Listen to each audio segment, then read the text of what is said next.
এই হাদিসের টুকরা আমি পড়েছি মাওলানা নাসির আহমদ খান সাহেবের কাছে, তিনি পড়েছেন মাওলানা হুসেন আহমদ মাদানির কাছে, তিনি পড়েছেন মাওলানা মাহমুদুল হাসান দেওবন্দির কাছে, তিনি পড়েছেন মাওলানা কাসিম নানুতুবির কাছে, তিনি পড়েছেন মাওলানা আব্দুল গনি মুজাদ্দিদির কাছে, তিনি পড়েছেন শাহ ইসহাক দেহলভির কাছে, তিনি পড়েছেন শাহ আব্দুল আজিজ দেহলভির কাছে, তিনি পড়েছেন শাহ ওলিউল্লাহ মুহাদ্দিস দেহলভির কাছে।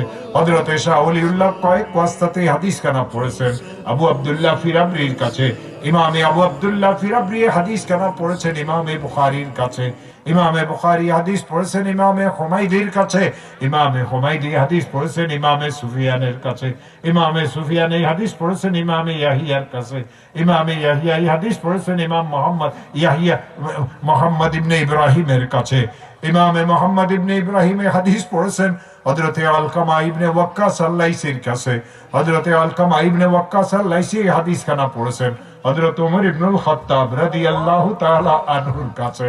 হযরতে ওমর ফারুক বলেন, একদিন আমি আল্লাহর রাসূলকে মসজিদে নববীর মিম্বরে বসে এই হাদিস বলতে শুনেছি।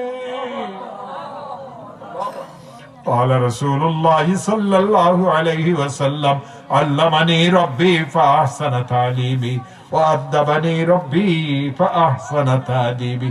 আল্লাহ রাসূল বলেন, এই ইলম আমাকে কে শিখাইছে জানো? এই ইলম তো আমাকে আমার আল্লাহ শিখাইছেন, উত্তম ইলম শিখাইছেন।